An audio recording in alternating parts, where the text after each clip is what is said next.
I see a lot of chiropractors struggle with teamwork. I think a lot of people don't invest in their teams and their clinics. They either don't pay them enough, they don't train them enough, or they don't care enough about them, to be honest.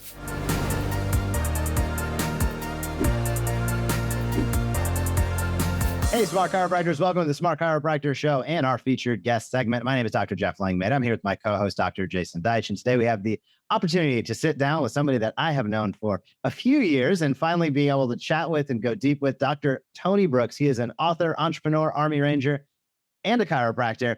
And he has done a lot in his time in the profession. We're going to explore as much as we can over our interview today. Tony, thanks for chatting with us. Hey, thanks for having me. Looking forward to some fun here.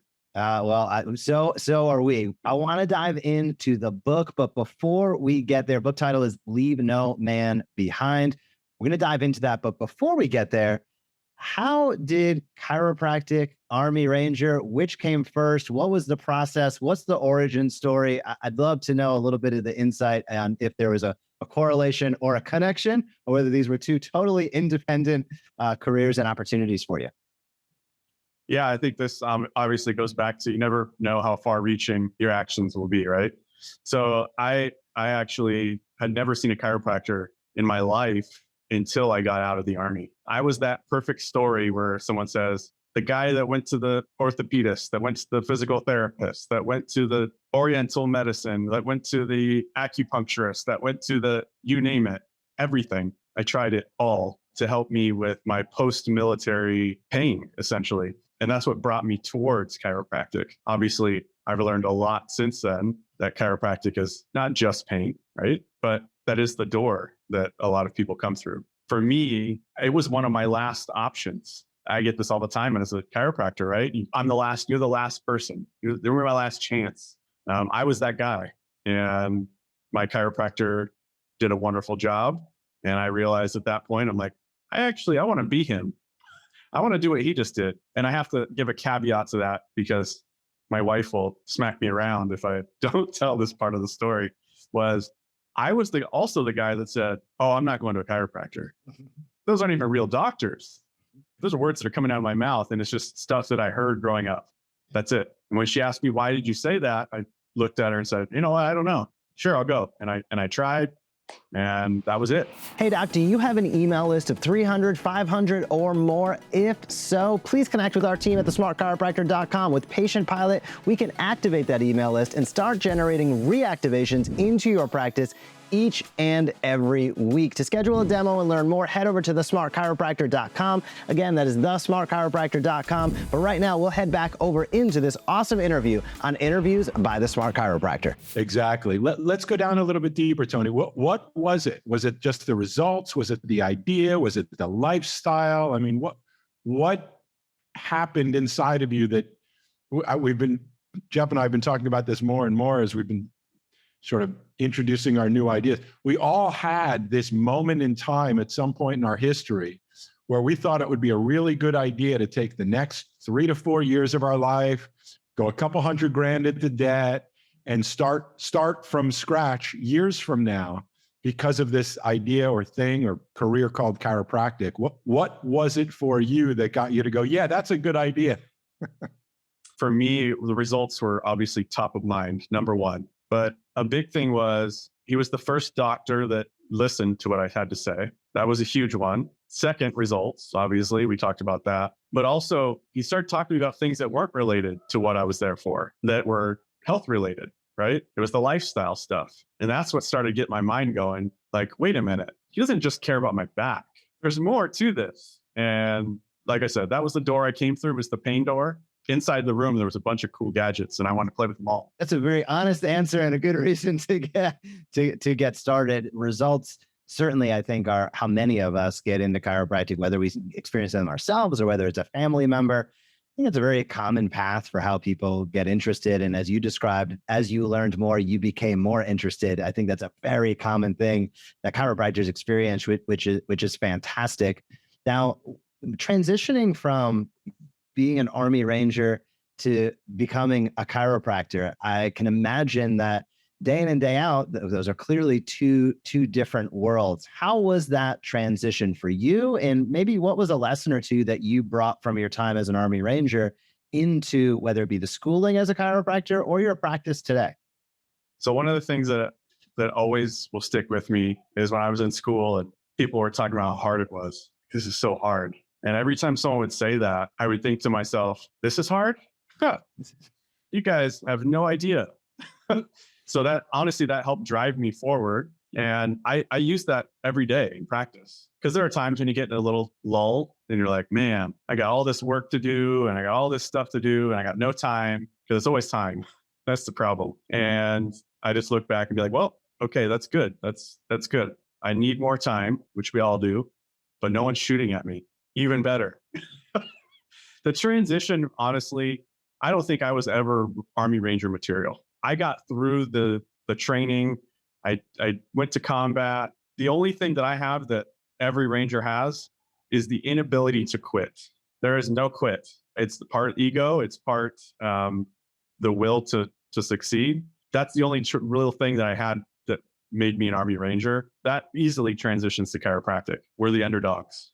We're always the underdogs. And I love it because that actually pushes me along. It does have that motivational factor to it that keeps us going. And I think almost all of us at some point, because it different ways becomes relatively hard, not life and death hard necessarily, but and not quitting is one of the most important lessons I think we could all get. So thank you for that. Let's transition to your book, Leave No Man Behind. What I'm sure are the lessons from the book we can learn in practice, in life, in leadership. What inspired you to write the book? I don't actually know the answer, other than the one thing that really, I think, put me over the edge was with COVID hit, things slowed down. And I looked at my kids and I started thinking, man, am I ever going to be able to tell them this story? Am I ever really going to be able to sit down and tell them what I did in the military? And I came to terms with it that probably not. Like, that's just not a dinner time conversation. And it's also not a healthy thing to be like, let's go have some drinks.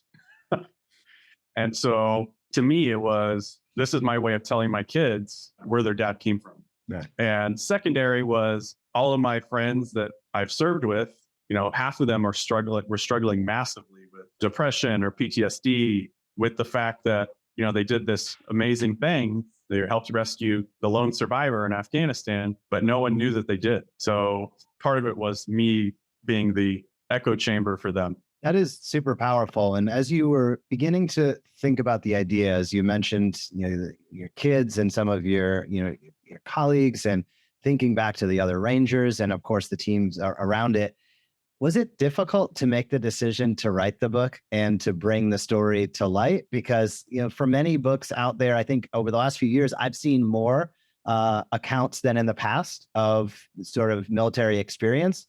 But was there any sort of, I guess, internal code, or was there apprehension about bringing it out?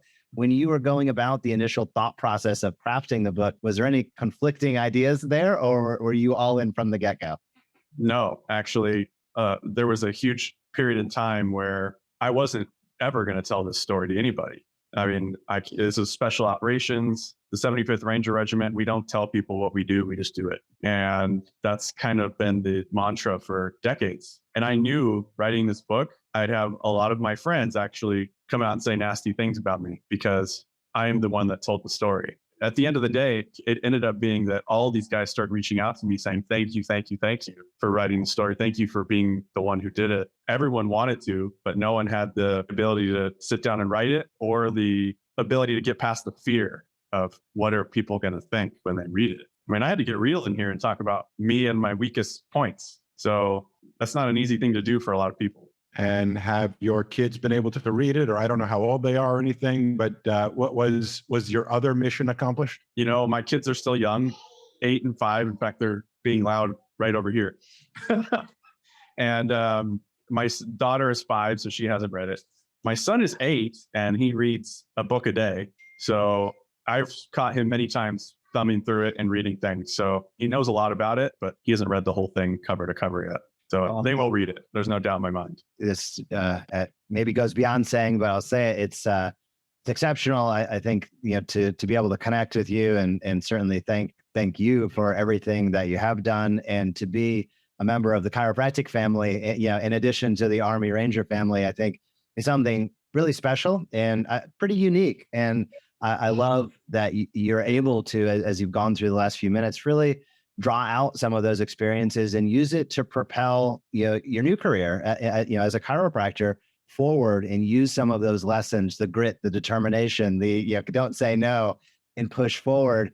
It's just such a powerful lesson, because so many of us as chiropractors, as businessmen, and women, as entrepreneurs, we can get brought down in the day-to-day minutia of our lives and not be able to think back and think bigger and see what others have gone through and experienced.